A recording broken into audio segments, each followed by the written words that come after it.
ये home schooling के बच्चों के लिए एक इंटरेस्टिंग सवाल है। ये लौकी की बेल है, ये आपको लौकी नज़र आ रही है। अब हम आते हैं इसके फूल और पत्ते की तरफ। ये इसका पत्ता है, ये इसका फूल है। जब सुबह हुई थी तो इसका पत्ता भी बिल्कुल ऐसे स्ट्रेट था, तवे की तरह, प्लेट की तरह, और ये फूल भी इसका बिल्कुल स्ट्रेट था। ठीक है, लेकिन जैसे धूप ज़्यादा हुई है तो ये नीचे की तरफ ऐसे चला गया है और ये जो फूल है ये ऐसे बंद हो रहा है। ऐसा क्यों है?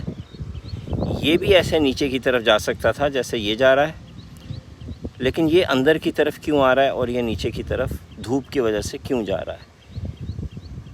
वीडियो को यहाँ पॉज करें, बच्चों से सवाल करें, देखें वो क्या जवाब देते हैं, उसके बाद मैं आपको जवाब देता हूँ। ये आपने देखा अभी इसके ऊपर मक्खी आई है, ये इसका अंदर से नेक्टर जो है या उसका जो पोलन है वो हासिल करती है। तो ये जो फूल है ये अपने आप को इस तरह इसलिए बंद करता है ताकि अगर ये नीचे की तरफ खुलेगा तो फिर मक्खी इसका जो अंदर से नेक्टर है और इसका पोलन है वो नहीं उठाएगी, बल्कि वो हवा से उड़ जाएगा, बिखर जाएगा, वेस्ट हो जाएगा।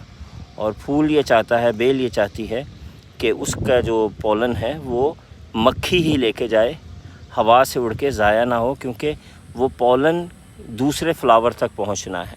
ठीक है, इस फ्लावर तक पहुंचना है या दूसरा जो फ्लावर है उन तक पहुंचना है।